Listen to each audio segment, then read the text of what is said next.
All right, Senator Drilon, thank you for joining us. We just watched President Duterte's fifth State of the Nation address.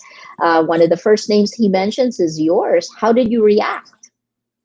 Well, I was surprised to be candid about it, and I'm not the enemy. Our enemy is the pandemic, and he says that he took exception to my having mentioned oligarchy. Oligarchy is bad for our governance, no question about that.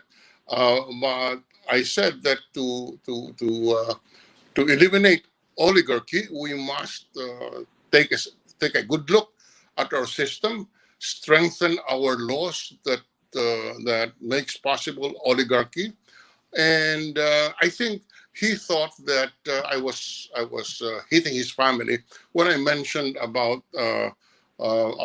political dynasty.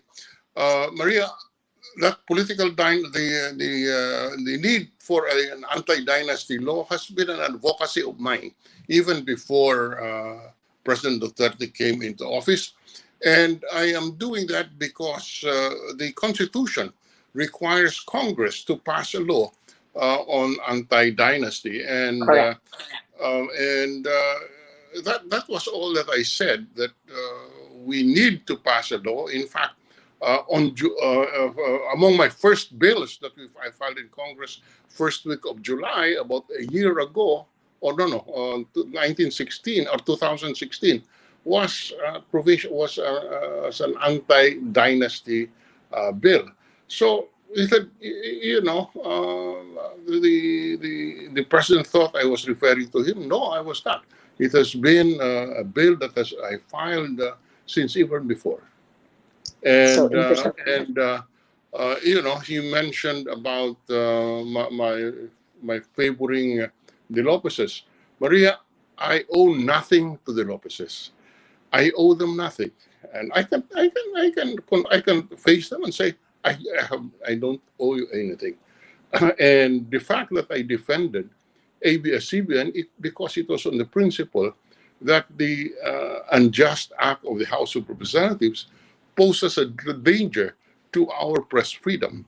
And that's Correct. all that I was fighting for. Number two, especially the need for information at this time when pandemic is before us, and when we need all the information outlets available, and certainly ABS-CBN had a wide coverage.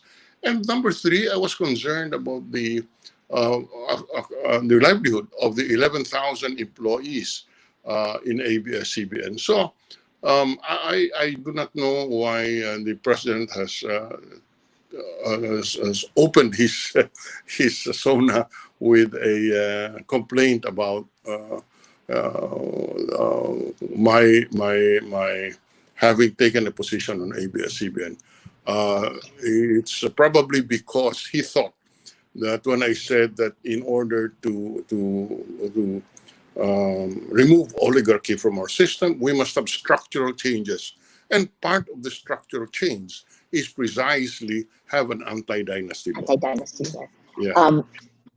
How would you, let me pull you out then, Senator Drilon. I mean, you have been one of the most experienced legislators, government officials that we have had. How would you describe the Philippines today? Oh, we have,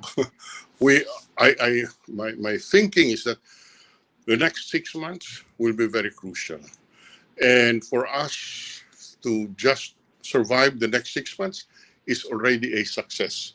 So, and that is why, Maria, I'm willing to cooperate with the administration. I will fiscalize, but I will support the laws that are needed. I voted for Bayanihan too, and because I think our people needs the assistance, and I wish that we can concentrate on that. Maria Ressa or Senator Drilon are not the enemies. Our enemy is the pandemic, Well, and this therefore, also that also seems to be a way that the Duterte administration works, right? Demonizing perceived critics. How do Yeah. you work inside what seems to be, with the vote of ABS-CBN at the working group at the House of Representatives, what seems to be a captured legislature? How do you work in this environment? Well, we in the Senate, in fairness to my colleagues, we take positions on various issues on the basis of our honest belief as to what is for the good of the country. And a number of us in the Senate would often take a stance independent of the administration. But I do, as I said, in these times when we need all hands on deck, I am, I'm willing to support the administration. If, for example, as I said in Bayanihan 1, Yes. we pass it. I'll vote tomorrow. We will pass on third reading Bayanihan 2, and I'll vote for it. Because I feel that at this time, when it comes to pandemic, we set aside our political differences and vote in accordance with what we believe is for the good of our country. The business community and the medical community were looking to the State of the Nation address to give concrete guidelines moving forward. With the absence of that, how do you see us moving forward dealing with a pandemic? I was among the first who called on the president to give us a clear path forward. 2 weeks ago, 3 weeks ago, I said I looked when I was asked by media, what do I want to hear from the president? I said, I want to hear from the president a comprehensive plan Yes. on this pandemic. And I still have to. I'll review what he said, but uh, I'll see. I did not hear that of any comprehensive plan. It's not getting any better, Maria. We just, I think, the COVID contamination today has reached over 82,000. South. Yeah. Yes, Yes. and this will continue. The prediction is that this will go over 85 to 90,000 by the end of the month. We have 5 million of our people, 5 million of our workers who lost their jobs. We had something like 5 million families who experienced involuntary hunger in the last 3 months. About 400,000 of our small and medium scale industries closed. So these are questions. These are very difficult problems that our nation faces, and I'm willing to contribute my share for whatever it is worth. But as I said, it's the duty of every Filipino to do his or her share in bringing our country back to its feet. Last question, Senator Drilon. You're right. The pandemic is the first step, right? And this is a huge problem. But how do we protect our democracy? What we're seeing is that the pandemic has also seemed to have been used as a way to consolidate power, including the anti-terror law, which you also voted for, right? So how do we protect democracy in the time of the pandemic? Well, uh, you know, we should not allow the use of this pandemic as a basis for discarding our Constitution.